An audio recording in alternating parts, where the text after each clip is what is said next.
Hello everyone, my self सपना शारदा। आज मैं आप सबको कारक के बारे में बताऊंगी। कारक का मतलब केस से होता है। इससे पहले वाली वीडियो में मैंने आप सबको वचन के बारे में बताया था, एक वचन क्या होता है और बहुवचन क्या होता है, जिसका लिंक कमेंट बॉक्स और डिस्क्रिप्शन दोनों में दे दिया है। आज मैं आपको कारक के बारे में बताऊँगी। कारक का ये जो हमारा चैप्टर है, पार्ट है, इसमें जो है बताया गया है कारक के बारे में कि इन्होंने कहा है कि इन वाक्यों को ध्यान से पढ़ो और समझो। अब ये जो मैं वाक्य आपको बता रही हूँ, इसको आप जो है ध्यान से पढ़ना है और समझना भी है। राम ने रावण को बाण से मारा। राम ने रावण को बाण से मारा। दूसरा वाक्य हमारा है, नदी के तट पर अनेक वृक्ष हैं। नदी के तट पर, नदी के किनारे पर अनेक वृक्ष हैं। पहले वाक्य में यदि ने को से क्या क्या चीज़ें हैं? अगर हम पहले वाक्य में से ने, को और से इन चिन्हों को हटा दिए जाए, पहले वाक्य में से अगर हम इन चिन्हों को हटा देते हैं तो वाक्य इस प्रकार बनेगा, राम रावण बाण मारा। राम रावण बाण मारा, जो अस्पष्ट और अटपटा है। आप कभी कोई बात कहोगे और उसमें ये चीज़ें नहीं होंगी, आप सीधे ऐसे बोलोगे जैसे नॉर्मल लैंग्वेज होती है, सीता ने रवि को पीटा। अगर हम जो है सीता ने रवि को पीटा में से ने और को हटा देंगे, सीता रवि पीटा, ये बड़ा अटपटा सा सेंटेंस हो गया है ना, और सामने वाला भी आपकी बात नहीं समझ पाएगा। तो पहले वाक्य में से यदि ने को से चिन्ह हटा देते हैं तो इस प्रकार वाक्य बनेगा, राम रावण बाण मारा, जो क्या है पूरी तरह से अस्पष्ट है। इसी तरह दूसरे वाक्य में से भी अगर उसमें से भी हम के पर चिन्हों को हटा दें तो क्या वाक्य बनेगा, नदी तट अनेक वृक्ष हैं। नदी तट अनेक वृक्ष हैं, यह भी अस्पष्ट और अटपटा है। ये चिन्ह वाक्य में आए, संज्ञा, ये चिन्ह क्या करते हैं, वाक्य में जो आए हुई संज्ञा है, सर्वनाम है, इन शब्दों को आपस में और क्रिया के साथ संबंध प्रकट करते हैं। ये जो चिन्ह है ने, को, से, ये क्या करते हैं, जो वाक्य में हमारे संज्ञा होते हैं और सर्वनाम होते हैं, और इनको जो है इनका आपस में और क्रिया के साथ, इनका आपस में संबंध और क्रिया के साथ कि वो जो काम कर रहा है, क्रिया, मारा है ना, ये सब चीज़ें, पीटा तो ये क्रिया है, तो इनके साथ संबंध स्पष्ट करते हैं। कारक चिन्हों के बिना भी वाक्य में आए, कारक चिन्हों के बिना वाक्य में आए संज्ञा सर्वनाम क्रिया का आपस में संबंध स्पष्ट प्रकट होता है। जैसे लड़के हॉकी खेल रहे हैं, अब इसमें कोई से, को, ने नहीं लिखा है।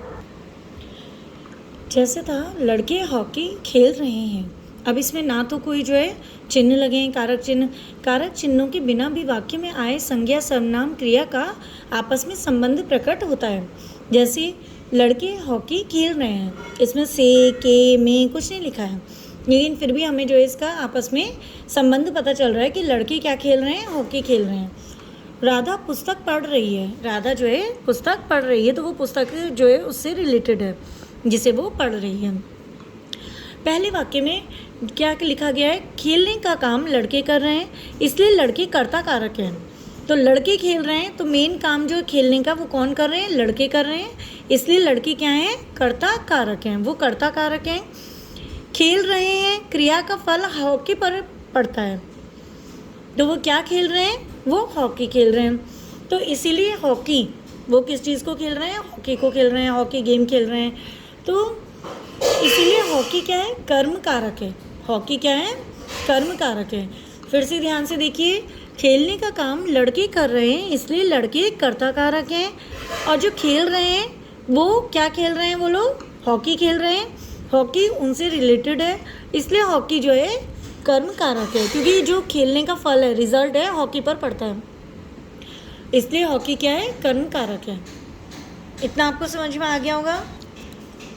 इसी तरह दूसरे वाक्य में राधा कर्ता और पुस्तक कर्म कारक है। दूसरा वाक्य हमारा था, राधा पुस्तक पढ़ रही है, राधा पुस्तक पढ़ रही है, तो राधा हमारी कर्ता हो गई और पुस्तक हमारा कर्म कारक है। कारक क्या होता है, संज्ञा या सर्वनाम के जिस रूप से उसका संबंध क्रिया और वाक्य के दूसरे शब्दों के साथ पता चल दे, उसे कारक कहते हैं। संज्ञा या सर्वनाम के जिस रूप से उसका संबंध, संज्ञा या सर्वनाम के जिस रूप से उसका संबंध क्रिया और वाक्य के दूसरे शब्दों के साथ, क्रिया से मतलब जो वो काम कर रहा है उससे और वाक्य के दूसरे शब्दों के साथ पता चले, उसे क्या कहते हैं? कारक कहते हैं। जैसे राम ने रावण को बाण से मारा, है ना। राम किसने मारा? राम ने मारा। किसको मारा? रावण को मारा। किस चीज़ से मारा? बाण से मारा, है ना। तो परसर्ग क्या होता है? परसर्ग संज्ञा या सर्वनाम का आपस में और क्रिया के साथ संबंध बताने के लिए जो चिन्ह लगाए जाते हैं। संज्ञा या सर्वनाम का आपस में संज्ञा या सर्वनाम का और क्रिया के साथ, जो क्रिया के साथ भी संबंध बताने के लिए जो चिन्ह लगाए जाते हैं, उन्हें कारक चिन्ह या परसर्ग कहते हैं। मतलब परसर्ग मीन्स होता है कारक चिन्ह, तो उन्हें कारक चिन्ह या परसर्ग कहते हैं। तो कारक चिन्ह क्या हुए? राम ने रावण को मारा, तो ने, को और से हमारा क्या है? कारक चिन्ह है। तो संज्ञा या सर्वनाम का आपस में और क्रिया के साथ संबंध बताने के लिए जो चिन्ह लगाए जाते हैं, उन्हें कारक चिन्ह या परसर्ग कहते हैं। कारक के भेद कितने होते हैं? Kinds of case. कारक के भेद कितने होते हैं? तो कारक के 8 भेद होते हैं। ये जो है 8 तरह के होते हैं। इनको 8 भागों में बांटा गया है। कौन कौन से हैं? कर्ता कारक, कर्म कारक, करण कारक, संप्रदान कारक, आपादान कारक, संबंध कारक, अधिकरण कारक, संबोधन कारक। हम बचपन में ऐसे ही पढ़ते थे। मैं आपको बताऊं, जैसे हमने याद किया था, कर्ता ने कर्म को करण से संप्रदान के लिए, आपादान से अलग होने के लिए, संबंध का की के अधिकरण में पेपर, संबोधन हे हो हरे। हमने ऐसे करके याद किया था, तो उसमें हमें हर चीज़ याद हो गई थी कि कर्ता कारक में जो है ने शब्द वो आते हैं, कर्म में को आते हैं, है ना। तो इस तरह का चार्ट भी मैं आपको एक बार बना के दिखाती हूँ, तो वो आपके लिए ज़्यादा इजी हो जाएगा। तो कारक के हमारे कितने भेद हो गए हैं? 8 भेद हो गए हैं।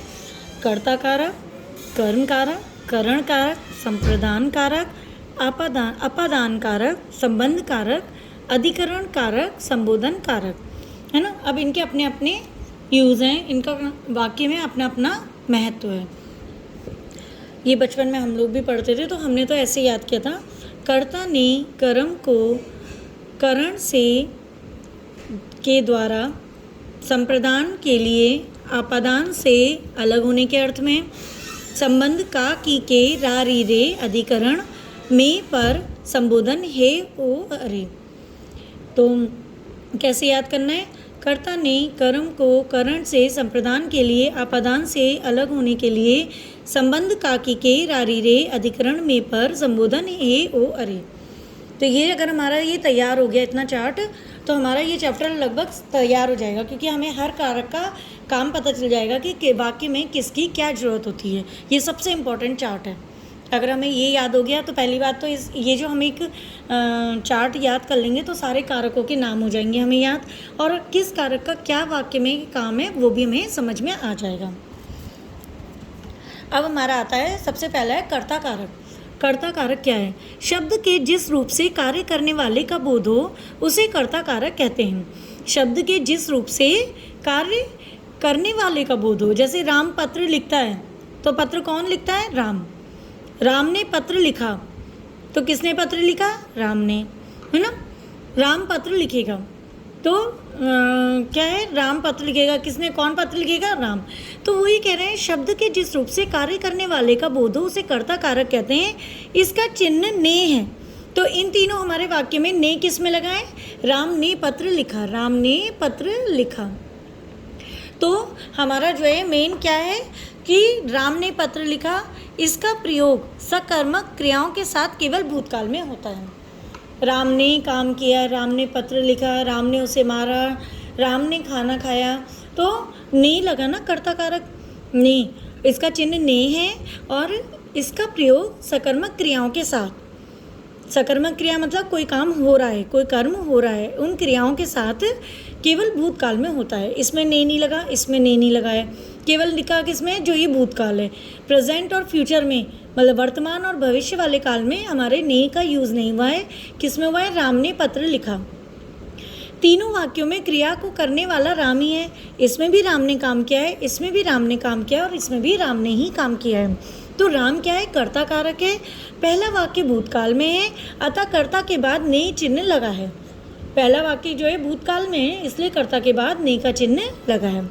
तो कर्ता कारक आपको समझ में आ गया कि मेन क्या होता है कि कर्ता कारक मतलब जो मेन कार्य कर रहा है, जिस शब्द के जिस रूप से कार्य करने वाले का बोध हो, उसे कर्ता कारक कहते हैं। कर्म कारक क्या होता है? क्रिया का फल जिस शब्द पर पड़ता है, क्रिया का फल जिस शब्द पर पड़ता है उसे कर्म कारक कहते हैं। इसका चिन्ह को है। इसका चिन्ह क्या है? इसका चिन्ह को है। इसका उपयोग कुछ विशेष दशाओं में होता है। इसका उपयोग कुछ विशेष दशाओं में होता है, जैसे रावण ने राम को मारा। राम ने रावण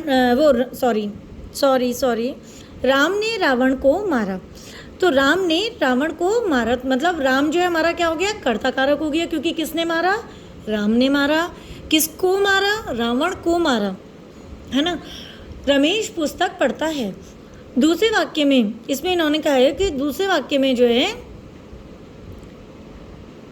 पढ़ता है, क्रिया का फल पुस्तक पर पढ़ रहा है। रमेश पुस्तक पढ़ता है, जो क्रिया का फल है, जो पढ़ाई कर रहा है वो पुस्तक पर पढ़ रहा है, उसका फल। अतः पुस्तक कर्म कारक है। मेन चीज़ ऐसे समझ लीजिए, रमेश किस चीज़ को पढ़ता है? तो पुस्तक को। रमेश किस चीज़ को पढ़ रहा है? पुस्तक को। तो पुस्तक क्या है? हमारा कर्म कारक है। यहाँ को चिन्ह प्रयोग नहीं हुआ है, यहाँ को चिन्ह लगा हुआ नहीं है ना। लेकिन राम ने रावण को मारा, तो इसमें किसको मारा है? रावण को। तो यहाँ पर चिन्ह लगा है को, तो ये क्या है? हमारा कर्म कारक है। पहचान। क्रिया से पहले क्या अथवा किसको लगाकर प्रश्न कीजिए, जो उत्तर मिले वह कर्म कारक होगा। जैसे राम ने रावण को मारा, किसको मारा? जैसे मैं आपसे बोल रही थी, किसको मारा? रावण को मारा, तो रावण को कर्म कारक है ना। ये चीज़ आपको समझ में आ रही है ना कि इसमें जो है कर्म कारक वो है जिसमें कि अगर हमने जो है किसी से क्या अथवा किसको लगा के प्रश्न किया और उत्तर में हमें जो मिला वह कर्म कारक होगा। जैसे राम ने रावण को मारा और किसी ने पूछा है कि किसको मारा, तो रावण को मारा, तो रावण को मतलब कर्म कारक है। अब इसके बाद हमारा आता है करण कारक। तीसरा हमारा क्या है? करण कारक। तो हमारा कर्ता ने कर्म को करण से के द्वारा। तो करण कारक क्या होता है? संज्ञा या सर्वनाम के जिस रूप से कार्य करने के साधन का बोध हो उसे क्या कहते हैं? करण कारक कहते हैं। संज्ञा या सर्वनाम के जिस रूप से कार्य को करने के साधन का, मतलब जिसके सहायता से हमने काम किया है, जिसके द्वारा हमने काम किया है, तो उसको क्या कहते हैं? करण कारक कहते हैं। मोहन कलम से लिखता है।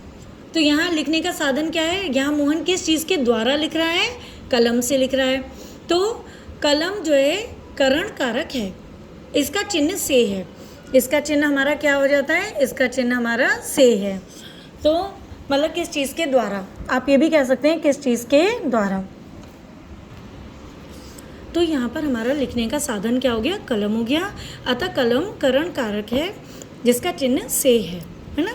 तो कर्ता ने कर्म को करण से द्वारा। आप ये भी कह सकते हो इस से का मतलब होता है द्वारा, मतलब किस चीज़ के द्वारा हो रहा है। साधन कलम है, मतलब वो जो लिख रहा है वो कलम के द्वारा लिख रहा है ना। अगला हमारा है संप्रदान कारक। संप्रदान कारक क्या है? जिसके लिए कोई काम किया जाए या जिसको कुछ दिया जाए। जिसके लिए कोई काम किया जाए या जिसको कुछ दिया जाए वह संप्रदान कारक होता है। इसके चिन्ह को के लिए होता है। मैंने आपको बताया था ना, कर्ता ने कर्म को करण से संप्रदान के लिए, तो संप्रदान के लिए है ना। ये आप याद कर लोगे एक बार ना, तो वो आपके खुद ही डेफिनेशन बन जाएंगी। तो संप्रदान का क्या है? जिसके लिए कोई काम किया जाए या जिसको कुछ दिया जाए वह क्या होता है? संप्रदान कारक होता है। इसके चिन्ह को के लिए हैं, मतलब के लिए को, ये सब इसके चिन्ह होते हैं। जैसे भिखारी को भिक्षा दो। किसको भिक्षा दो? भिखारी को भिक्षा दो। पिताजी राम के लिए पुस्तक लाए। किसके लिए पुस्तक लाए? राम के लिए पुस्तक लाए। तो पहले वाक्य में भिखारी और दूसरे वाक्य में राम संप्रदान कारक है। पहले वाक्य में क्या है? किसको भिक्षा देनी है? भिखारी को। तो पहले वाक्य में भिखारी और दूसरे वाक्य में किसके लिए पुस्तक लाए? राम के लिए। तो दूसरे वाक्य में राम संप्रदान कारक है। ये भी आपको समझ में आ गया ना कि इसमें संप्रदान का मतलब होता है, संप्रदान कारक का मतलब होता है के लिए। तो जहाँ पे के लिए आता है, को आता है, वो जो है संप्रदान कारक है। आपादान कारक, और एक चीज़ और ध्यान में रखनी होगी, इनका जो क्रम जिस तरह से लिखा हुआ है तो आपको उसी तरह से इसका क्रम याद करना है, आगे पीछे नहीं करना है, क्योंकि आगे पीछे करने से इनमें शायद कुछ मतलब गड़बड़ हो जाती है। इनको इसी क्रम में आप याद करना कि पहला ये, दूसरा ये, तीसरा ये, इनमें आगे पीछे मत करना। अब है आपादान कारक। आपादान कारक क्या होता है? शब्द के जिस रूप से अलग होने का भाव प्रकट हो, शब्द के जिस रूप से अलग होने का भाव प्रकट हो उसे आपादान कारक कहते हैं। इसका चिन्ह से है।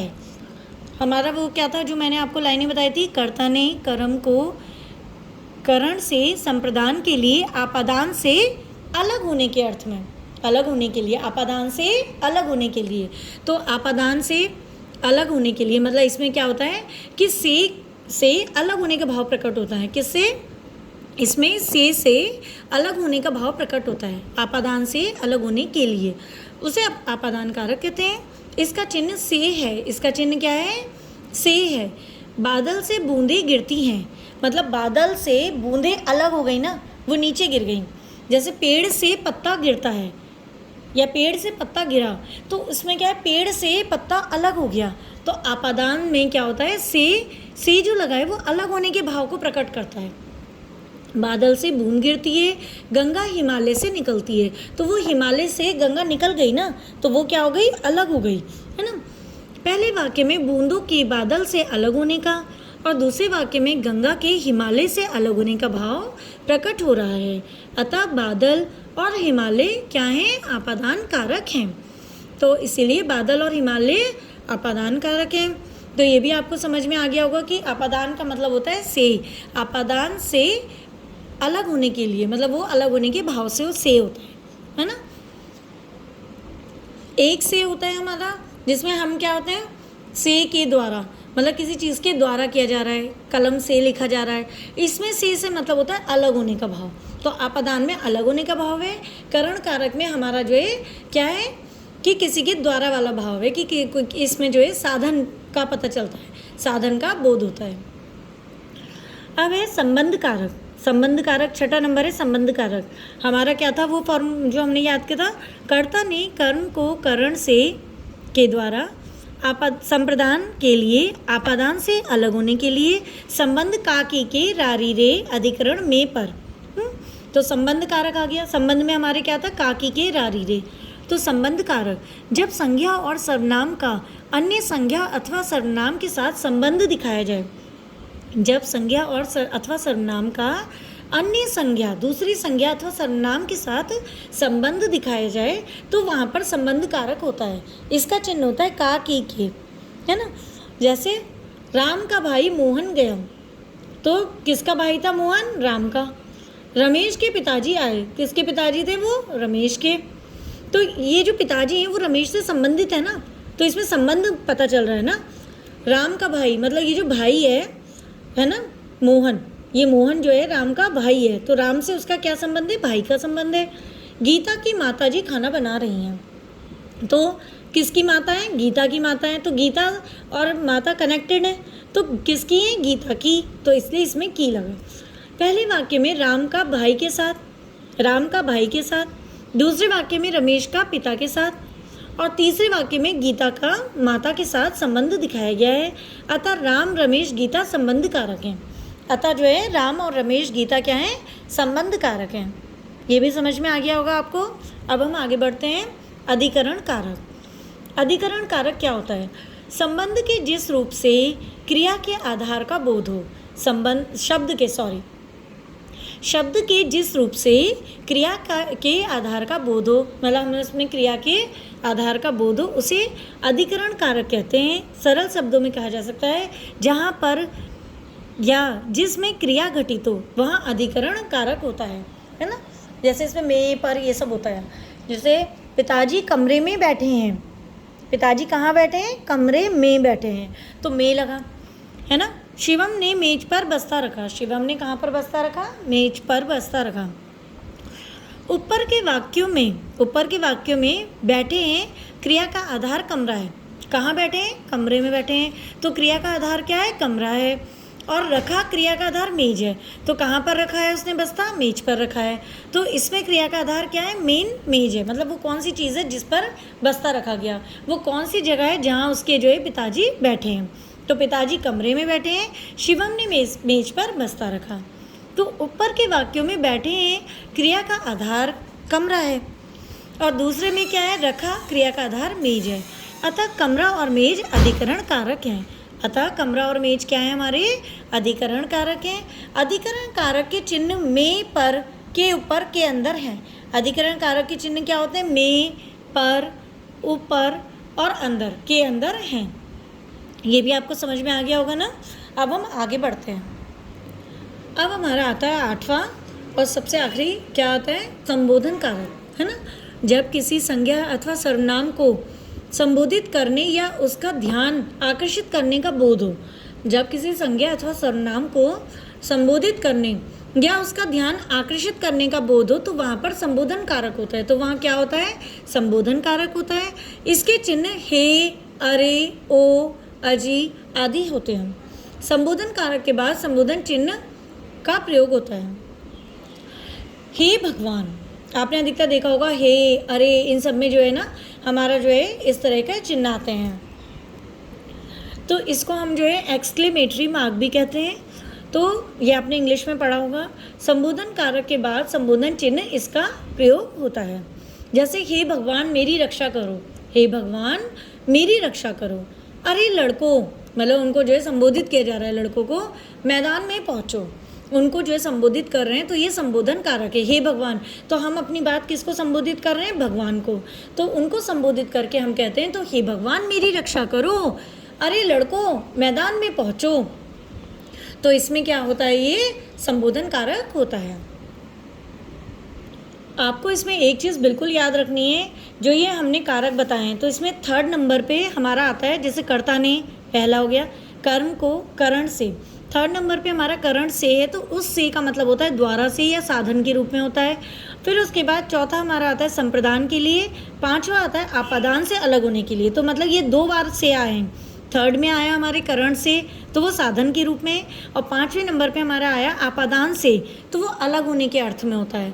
तो ये याद रखना, दोनों से, जैसे पेड़ से पत्ता गिरता है तो उसमें अलग हुए, तो वो आपादान कारक हुआ। लेकिन अगर हम ये कहेंगे कि राम ने कलम से कविता लिखी, तो कलम का यूज़ किया है उसने, कलम के द्वारा। कलम जो एक साधन था, तो इसलिए उसमें जो है कौन सा कारक होगा? करण कारक होगा। तो ये आप चीज़ें बिल्कुल ध्यान में रखना, ये कन्फ्यूज़न नहीं होना चाहिए कि आप करण में लिख दो से का जो है अलग होने के अर्थ में, वो है द्वारा वाला अर्थ, और जो वो है आपादान वाला वो है अलग होने वाला अर्थ, है ना। ये बिल्कुल ध्यान रखने वाली चीज़ें, ये वाली चीज़ें काफ़ी इंपॉर्टेंट है। अब आता है इसमें, देखिए हाँ ये वही चार्ट आ गया है ना। जैसे प्रथमा, द्वितीय, तृतीया ऐसे करके हमारे जो है सप्तमी, और संबोधन हमारी अष्टमी है ना। तो ये विभक्ति हैं। अभी जब आप संस्कृत पढ़ते हो तो उसमें ये सब होता है, रामा, रामो, रामा, इन सब में भी ये सब चीज़ें आती हैं। मतलब ये प्रथमा, द्वितीय, तृतीया। अभी संस्कृत के भी मैं चैप्टर्स डालूंगी, तो उसमें भी मैं आपको ये सब चीज़ें समझाऊंगी। तो वो से क्या है, आपके बेसिक्स क्लियर होंगे, है ना।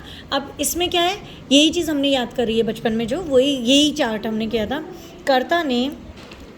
कर्ता ने कर्म को करण से द्वारा साधन के अर्थ में, संप्रदान को के लिए आपादान से अलग होने के अर्थ में, संबंध काके के रारी रे, अधिकरण में पर, संबोधन हे, ओ, अरे आदि। और इसमें हमारा चिन्ह कौन सा लगता है? जो आपको ये वाला बताया था हमने, ये वाला इसमें चिन्ह लगता है। उम्मीद करती हूँ अब चैप्टर आपको समझ में आ गया होगा। अब इसकी हमारी प्रैक्टिस एक्सरसाइज है, कारक किसे कहते हैं। तो इसमें है कारक किसे कहते हैं। तो कारक, अब आपको मैंने बताया था, क्या बताया था? संज्ञा या सर्वनाम के जिस रूप से उनका संबंध क्रिया तथा वाक्य के दूसरे शब्दों के साथ पता चले, उसे हम क्या कहते हैं? कारक कहते हैं। जैसे राम ने रावण को बाण से मारा, तो राम ने रावण को क्या करा? बाण से मारा। तो इसमें ये जो है कारक क्या होते हैं? एक दूसरे के संबंध को स्पष्ट करते हैं। इसके अगले वाले क्वेश्चन में आते हैं, कारक के कितने भेद होते हैं, उनके नाम लिखो। तो आपको बताया था कारक के हमारे कितने भेद होते हैं? कारक के 8 भेद होते हैं। तो कौन कौन से नाम हैं? कर्ता कारक, कर्म कारक, करण कारक, संप्रदान कारक, आपादान कारक, संबंध कारक और अधिकरण कारक और संबोधन कारक। तो ये हमारे उनके जो है नाम हो जाएंगे और इनको इसी क्रम से लिखना होगा। अब हमारा अगला क्वेश्चन है रेखांकित शब्दों के कारक बताओ। जिनमें रेखा लगी हुई है उनके कारक बताने हैं। राम ने पत्र लिखा, तो राम ने, तो इसमें कौन सा कारक है, तो ने है, तो ये हमारा कर्ता कारक है। वृक्ष से फल गिरा, वृक्ष से फल जो है हमारा अलग हो गया है, तो जब वृक्ष से फल हमारा अलग हो गया तो इसमें क्या आएगा, अपादान कारक। राम साइकिल से विद्यालय गया, तो इसमें से का मतलब है किसी चीज़ के द्वारा या किसी साधन से, तो इसमें कौन सा कारक आएगा, इसमें करण कारक आएगा। राधा की बहन सुधा सुंदर चित्र बनाती है, राधा की बहन, तो ये इसमें संबंध का पता चल रहा है ना कि वो बहन किसकी है, राधा की है, तो इसमें कौन सा होगा, संबंध कारक है। माता जी कुर्सी पर बैठी हैं, तो इसमें जो है किसी चीज़ पर बैठी हैं, है ना, तो इसमें क्या आएगा, ये कौन सा कारक होगा, ये हमारा होगा अधिकरण कारक। अब एक खाली जगह में उपयुक्त कारक चिन्ह भरो, इसमें हमें उपयुक्त कारक चिन्ह भरने हैं, ये तो बहुत सरल है। बच्चे पार्क में खेल रहे हैं, अब अपने आप ही हम इसमें में लगाएंगे। पेड़ पर बंदर बैठा है, भाई पेड़ पर ही बैठा है। आदित्य पिताजी अध्यापक हैं, तो आदित्य के पिताजी अध्यापक हैं। उपासना ने राम को पुस्तक दी, किसने पुस्तक दी राम को, उपासना ने राम को पुस्तक दी। राधा बाजार से फल लाई, राधा कहाँ से फल लाई, बाजार से फल लाई, तो ये भी आपका क्लियर हो गया है। अगला क्वेश्चन हमारा आता है कि निम्नलिखित चिन्हों के सामने उनके कारक के नाम लिखो। तो ने कहाँ आता है, कर्ता ने। को के लिए क्या आता है, को के लिए आएगा संप्रदान कारक, क्योंकि उसमें होता है कर्ता ने कर्म को करण से संप्रदान को के लिए, तो इसमें संप्रदान कारक भी आ सकता है और कर्म को, है ना, तो कर्ता ने कर्म को, तो इसमें जो है हमारा कर्म कारक भी आ सकता है। से साधन के अर्थ में तो हमारा वो तीसरा वाला आएगा, करण कारक आएगा। के लिए, है ना, तो के लिए में हमारा संप्रदान कारक आएगा। और अरे, अरे में हमारा कौन सा आएगा, संबोधन कारक, क्योंकि उसमें हमारे अरे, हे, ओ ये सब आते हैं। में पर में हमारा कौन सा कारक आएगा, अधिकरण, क्योंकि उसमें में और पर आते हैं। तो इसमें हम जो है कर्ता ने कर्म को करण से, है ना, संप्रदान के लिए, है ना, अधिकरण में पर, संबोधन क्या था, हे, ओ, अरे, तो ये वाले हमारे जो है, आप एक बार वो जो चार्ट तैयार कर लेंगे ना तो आपके बहुत सारे क्वेश्चंस के आंसर खुद ही निकल जाएंगे। ये बहुत इजी है, देखने में टफ लगता है, लोग कंफ्यूज हो जाते हैं, लेकिन जब हम इसे ध्यान से पढ़ेंगे ना तो कुछ भी टफ नहीं है। अगला क्वेश्चन क्या है हमारा, कारक चिन्हों पर गोला बनाओ। मतलब इसमें आप ये भी लिख सकते हो और ये भी लिख सकते हो, है ना, दोनों में से कुछ भी लिख सकते हो, तो कन्फ्यूज़ मत होइएगा, कोई एक भी इसमें लिखा जा सकता है। अब कारक चिन्हों पर गोलक बनाओ। जो कारक चिन्ह है, राम ने किताब पढ़ी तो ने है, मीरा साइकिल से विद्यालय जाती है तो से है, और मेज पर पानी रखा है पर है, पिताजी कमरे में बैठे हैं तो में है, बिजली पानी से चलती है बनती है तो ये से है। तो इनमें हमें सिर्फ गोला चिन्ह लगाना है, तो हमको पता है कारक चिन्ह कौन कौन से हैं, तो हम उसमें जो है राउंड का मार्क लगा देंगे। हमारा ये चैप्टर कंप्लीट हो गया है, कारक चैप्टर जो मैं आपको पढ़ा रही थी। आगे अगली क्लास की जो कोई वो होंगे मैं बनाऊंगी तो उसमें और डिटेल में होगा, लेकिन अभी 4th लेवल के हिसाब से ये काफ़ी अच्छा समझा रखा है। अब इसका अगला चैप्टर मैं आपको उसके बाद जो है सर्वनाम का पढ़ाऊंगी। ये देखिए सर्वनाम का अगला चैप्टर है, तो इसको मैं आपको बाद में पढ़ाऊंगी। लेकिन उससे पहले मैं एक बात कहना चाहूँगी कि अगर आपको मेरा पढ़ाने का ढंग अच्छा लगता है, मेरी वीडियो समझ में आती हैं, तो प्लीज़ वीडियो को लाइक करें, चैनल को सब्सक्राइब करें, बेल नोटिफिकेशन को ऑल पर सेट करें, जिससे मेरी सारी वीडियोस आप तक पहुँचें। और वीडियोस को भी ध्यान से देखें, उन्हें खोल के चैप्टर्स को पढ़ें, समझें, क्योंकि जब आप ध्यान से पढ़ेंगे तभी आपकी प्रॉब्लम्स सॉर्ट आउट होंगी, तभी आपके बेसिक्स क्लियर होंगे। तो वीडियोस को भी आपको पढ़ना है, देखना है, बाहर से ही केवल लाइक नहीं करना है, उन्हें अंदर खोल के उनको भी पढ़ना है और समझना है। अब फिर उसके बाद मैं नेक्स्ट वीडियो बनाऊंगी जो उसमें जो है सर्वनाम के बारे में बताऊंगी। तो let's meet in the next video, तब तक के लिए बाय, थैंक यू।